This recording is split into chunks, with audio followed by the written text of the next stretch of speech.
فرض کریں آپ بچوں کی دیکھ بھال کا کاروبار کر رہی ہیں اور آپ کو ریکارڈ رکھنا پسند ہے کہ آپ کن بچوں کی دیکھ بھال کر رہی ہیں۔ تو گزشتہ ماہ آپ نے 6 بچوں کی دیکھ بھال کی اور آپ نے ان سب 6 بچوں کی عمریں اپنے ریکارڈ میں لکھ لیں۔ لیکن جب آپ دوبارہ اپنے لاگ کو دیکھتی ہیں تو آپ کو پتہ چلتا ہے کہ نیلی سیاہی ایک بچے کی عمر کے خانے پر گر گئی ہے اور آپ کو یاد نہیں کہ وہ بچہ کتنے سال کا تھا۔ اور شروع میں تو آپ کو کافی فکر ہوتی ہے، آپ کا پورا ریکارڈ رکھنے کا نظام لگتا ہے جیسے کہ آپ کی معلومات گم ہو گئی ہوں۔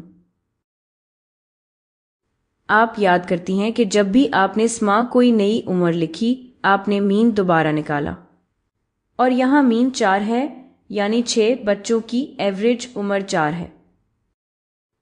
تو اب چونکہ آپ کو مین بھی معلوم ہے اور 6 میں سے 5 عمریں بھی معلوم ہیں، کیا آپ چھٹی عمر معلوم کر سکتی ہیں؟ میں چاہوں گی کہ آپ ویڈیو کو روکیں اور خود سے اس کا جواب نکالنے کی کوشش کریں۔ تو مان لیں کہ آپ نے کوشش کی ہے، اب اس نامعلوم عمر کو ہم سوالیہ نشان کہیں گے۔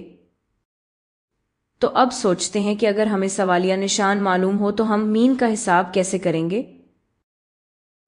ہم عمروں کا ٹوٹل لیں گے،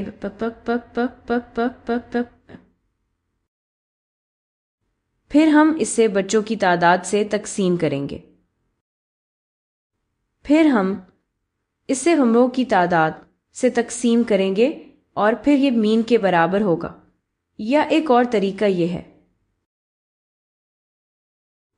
اگر آپ دونوں طرف کو عمروں کی تعداد سے ضرب دیں، اس طرف بھی عمروں کی تعداد اور اس طرف بھی عمروں کی تعداد، تو یہ اس سے کٹ جائے گا اور ہمارے پاس یہ رہ جائے گا کہ ٹوٹل برابر ہوگا مین کے مین ضرب عمروں کی تعداد، مین ضرب، اور میں یہاں ضرب نمبر لکھوں گی،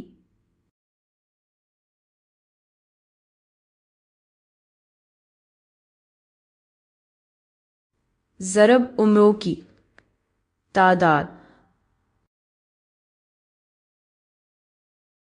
تو شاید ہم اس معلومات کو استعمال کر سکتے ہیں کیونکہ ہمارے پاس یہاں صرف یہ سوالیہ نشان ہے اور ہمیں مین بھی معلوم ہے اور عمروں کی تعداد بھی معلوم ہے، تو ہمیں بس سوالیہ نشان کے لیے حل کرنا ہے۔ تو آئیے یہ کرتے ہیں۔ تو اب شروع سے واپس چلتے ہیں تاکہ یہ سب کچھ نمبرز کے ساتھ سمجھ آئے۔ عمروں کا ٹوٹل یہ ہوگا 5 جمع 2 جمع سوالیہ نشان جمع 2، یہ 2 جمع 2 جمع 4 جمع 8۔ ہم اسے عمروں کی تعداد سے تقسیم کریں گے، ہم اسے عمروں کی تعداد سے تقسیم کریں گے۔ یہاں ہمارے پاس 6 عمریں ہیں، 1 2 3 4 5 6 عمریں، اور یہ مین کے برابر ہوگا، یہ مین کے برابر ہوگا، مین یہاں 4 ہے۔ تو دیکھتے ہیں، اور یہی طریقہ ہے مین کا حساب کرنے کا۔ تو دیکھتے ہیں کہ کیا ہم اسے سمپلیفائی کر سکتے ہیں۔ تو 5 جمع 2 بنتا ہے 7۔ اب میں کچھ ایسا کرنے لگی ہوں جو غلط رنگ میں ہے۔ 5 جمع 2 5 جمع 2 بنتا ہے 7، 2 جمع 4 بنتا ہے 6 جمع 8 بنتا ہے 14 اور پھر 7 جمع 14 بنتا ہے 21۔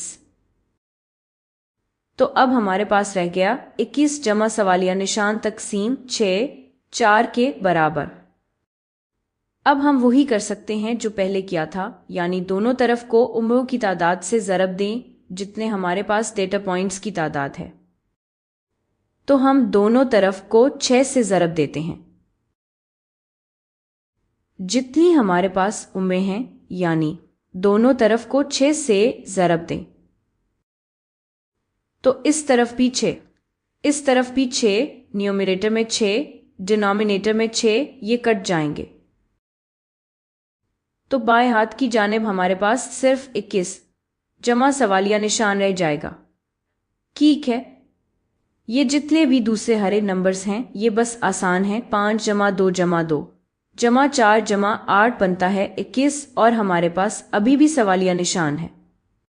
تو ہمارے پاس آ گیا 21 جمع سوالیہ نشان۔ میں اب وہی ہرا رنگ استعمال کر رہی ہوں۔ 21 جمع یہ سوالیہ نشان یعنی وہ چیز جسے ہم حل کرنا چاہ رہے ہیں جو نامعلوم نمبر ہے، وہ برابر ہوگا 4 ضرب 6 کے۔ تو 4 ضرب 6 کیا ہے؟ یہ 24 ہے۔ اور اب سوالیہ نشان کیا ہے؟ 21 جمع کیا چیز 24 کے برابر ہے، اور ظاہر ہے آپ کو لگ رہا ہوگا کہ یہ 3 ہے، یا اگر آپ چاہیں تو آپ کہہ سکتے ہیں سوالیہ نشان برابر ہوگا 24 تفریق 21 کے، جو ظاہر ہے 3 ہے، تو میں یہ لکھ دیتی ہوں۔ تو سوالیہ نشان 3 کے برابر ہے۔ تو نامعلوم عمر آپ اسے معلوم کر سکتے تھے جو معلومات آپ کے پاس تھیں، کیونکہ آپ کے پاس مین تھا، آپ نے یہ جان لیا کہ اس نشان کے پیچھے 3 تھا۔ یہ تو بڑی دلچسپ بات ہے۔